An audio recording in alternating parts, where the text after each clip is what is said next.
Halo desainer, jumpa lagi di channel By Design.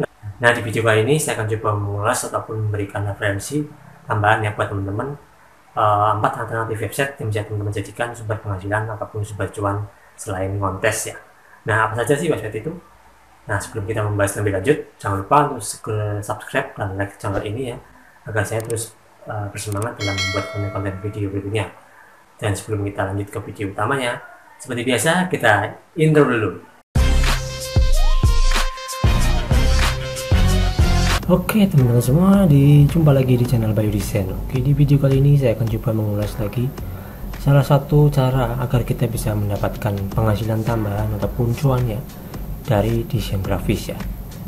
Tapi di sini saya akan coba mengulas beberapa alternatif website ya yang bisa teman-teman jadikan sumber penghasilan selain kontes. Jadi selain kontes kita bisa mendapatkan penghasilan tanpa mengejar kemenangan ya, dan tanpa kita itu menang ya teman-teman. Tapi kita bisa mendapatkan cuan dari desain grafis dengan menggunakan beberapa website yang akan saya sebutkan hari ini ya. Oke, yang pertama kita mulai saja di video yang pertama ini ya. Di pembahasan yang pertama kita mulai dari freepik.com. Nah, freepik.com ini pasti teman-teman sudah banyak yang tahu ya, karena di sini adalah tempat jual beli ataupun tempat memperdagangkan sebuah aset desain, baik berupa template ya, kemudian ada foto, kemudian ada video juga, kemudian ada vektor desain, kemudian ada dalam bentuknya PSD ataupun mockup ya, dan lain-lain sebagainya, masih banyak lagi ya. Dan di sini kita juga bisa menjual desain CV teman-teman ya, desain CV yang biasanya dipergunakan oleh para pencari kerja untuk melamar pekerjaan ya. Nah, di Freepik ini teman-teman tinggal membuat aset saja, asetnya itu bisa berupa desain grafis ya, bisa berupa video, bisa berupa karakter ataupun gambar, kemudian bisa berupa ilustrasi dan lain sebagainya. Nah, untuk bisa membuat atau memperdagangkan aset desain di sini, teman-teman harus sign up lebih dahulu atau mendaftar lebih dahulu. Kemudian setelah mendaftar, teman-teman diharuskan untuk menunggu selama beberapa hari ya untuk diverifikasi akun Freepiknya. Jadi di Freepik itu kita menunggu dulu ya. Setelah kita mendaftar itu kita menunggu dulu beberapa hari atau beberapa minggu ya. Setelah kita mendapatkan email atau notifikasi, nanti kita akan mendapatkan email itu kita diterima sebagai desainer di Freepik ataupun kita ditolak di Freepik ya. Jadi ada dua kemungkinan, diterima, ditolak. Jadi di Freepik itu sistemnya itu verifikasi ataupun review ya teman-teman. Jadi teman-teman di sini itu tugasnya untuk melampirkan 20 desain ataupun 30 desain, baik berupa template desain, kemudian ilustrasi dan lain sebagainya. Kemudian setelah teman-teman mengumpulkan semua desain 20 desain itu, teman-teman tinggal upload di Freepik dan teman-teman tinggal tunggu reviewnya selama beberapa hari.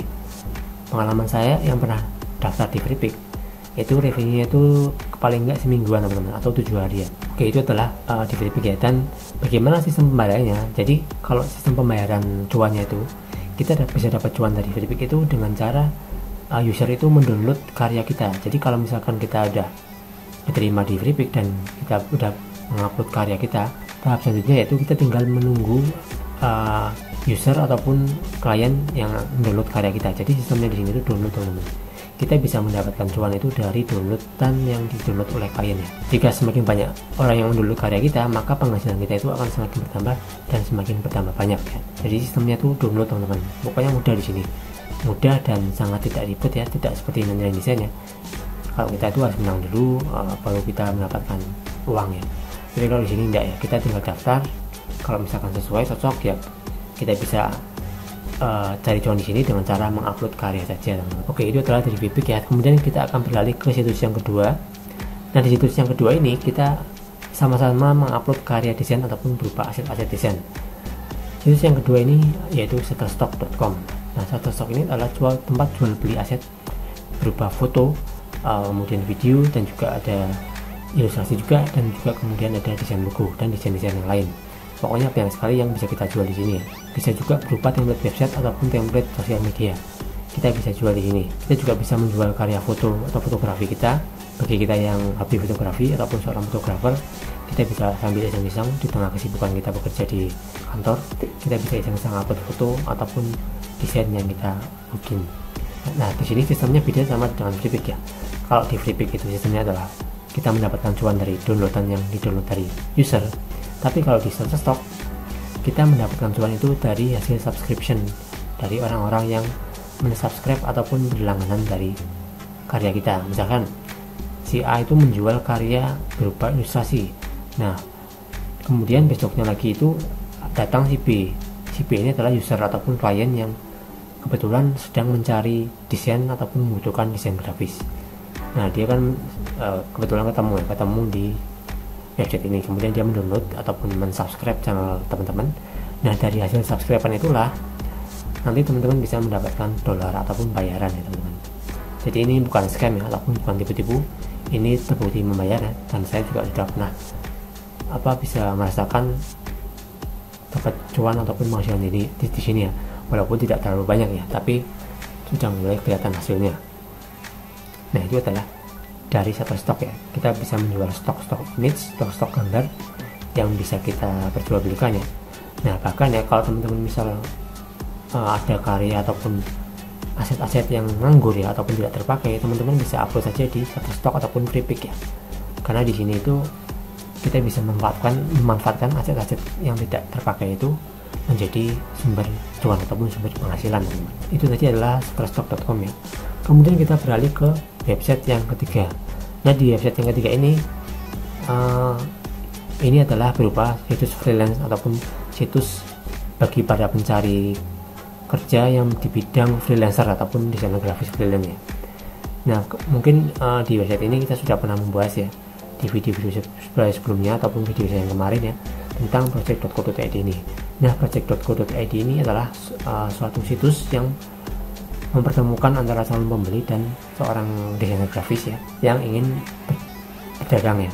Jadi di sini tuh kita bisa mencari penghasilan tambahan dengan cara mempromosikan ataupun mengupload karya kita di situs ini.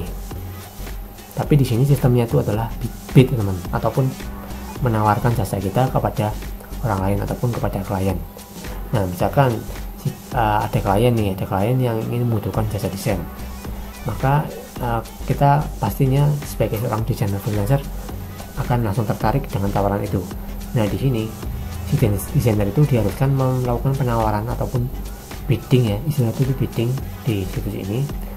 Setelah biddingnya disetujui ataupun diterima oleh klien, barulah dia bisa mengerjakan project.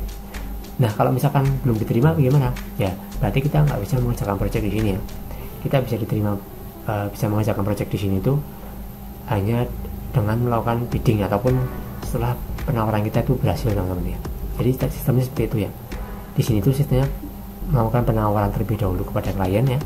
Jika harganya cocok ataupun kesepakatannya sesuai, maka kita bisa mengerjakan project desain di sini dan bisa langsung mulai menghasilkan penghasilan tambahan ataupun cuan. Nah kemudian kita beralih ke situs yang keempat. Nah, situs yang keempat ini adalah situs yang seperti di situs yang ketiga ya. Bedanya kalau di project.co.id itu adalah situs yang berasal dari Indonesia ya. Tapi kalau di Fiverr ini adalah situs yang berasal dari Kanada teman-teman. Nah sistemnya sama ya, di sini itu adalah tempat jual beli ataupun tempat pertemuannya antara seller dan juga klien ya. Di sini seller di sini itu adalah kita ya sebagai seorang freelancer ataupun seorang desainer grafis.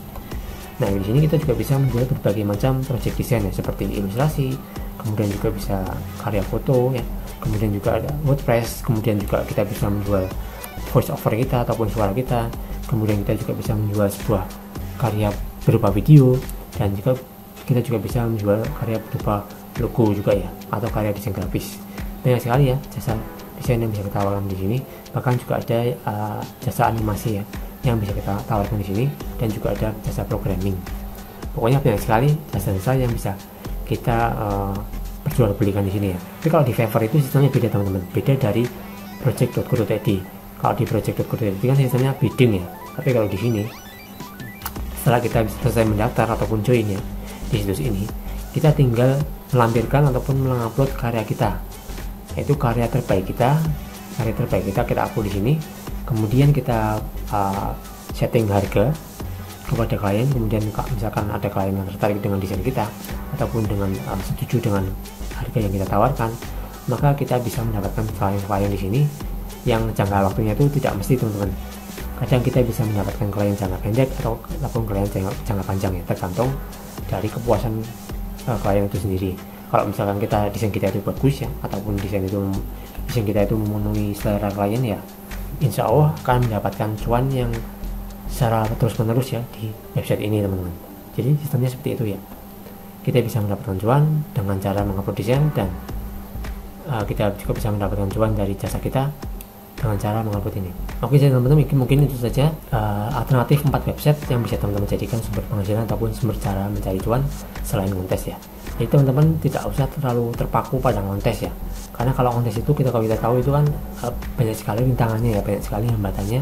Kadang kita disuspend ya, kadang akun kita dibekukan ataupun di hold ya, kemudian kadang kita direport oleh desainer lain yang berakibat desain kita itu direport ataupun akun kita itu di-banned ya.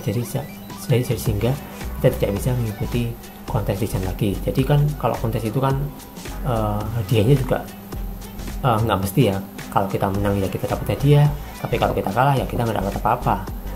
Nah, sistemnya kan kalau kontes gitu teman-teman, nggak mesti ya.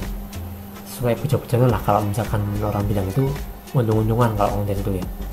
Kalau kita menang ya kita bisa dapat penghasilan yang cukup banyak, tapi kalau kita kalah ya kita juga nggak dapat apa-apa, cuman apa ya teman-teman, kontes itu agak susah juga sih ya. Jadi teman-teman nggak usah terlalu terfokus pada kontes. Kalau misalkan teman-teman di suspend ataupun akun teman-teman di hold ya, teman-teman cari alternatif sumber penghasilan lain yang bisa teman-teman jadikan sumber penghasilan ya. Jadi nggak harus terpaku pada kontes ya. Bahkan saya sendiri juga sekarang jarang kontes teman-teman, dan sekarang mulai mengerjakan proyek-proyek luar, proyek-proyek yang bersifat individu. Jadi proyek-proyek yang selain kontes ya. Kalau kontes itu sekarang saya jarang ya. Jadi kalau saya yang jarang kontes itu ya kepalingan ya mengerjakan proyek yang di luar. Misalkan ada proyek apa ya, kalau ada klien yang minta ya saya kerjakan, tapi kalau nggak ada ya palingan saya posting di sosmed, kemudian promosi-promosi, cuman gitu aja sih teman-teman. Jadi saya jarang sekali kontes dan tidak sesering dulu ya, karena kalau kontes sendiri itu kan sekarang itu banyak saingannya ya, dan juga banyak sekali pasti kalau di kontes itu orang-orang yang tidak suka dengan desain kita, baik itu dengan cara mereport ya ataupun melaporkan desain kita sehingga akun kita dibekukan. Jadi seperti itu ya teman-teman, kita tidak harus terfokus pada kontes ya, kita bisa mencari sumber penghasilan lain yang bisa kita jadikan sumber cuan ya teman-teman. Semoga video ini bermanfaat dan bisa teman-teman jadikan referensi untuk menghasilkan penghasilan tambahan dari internet. Oke teman-teman, mungkin cukup sekian di video kali ini. Jangan lupa jika teman-teman masih ada pertanyaan atau masih ada yang bingung, teman-teman bisa kirim komentar di kolom komentar di bawah ini, nanti saya akan bantu jawab. Jangan lupa subscribe dan like-nya teman-teman ya, agar channel ini makin berkembang ke depannya. Oke teman-teman, itu saja dari saya, semoga bermanfaat. Terima kasih. Wassalamualaikum warahmatullahi wabarakatuh.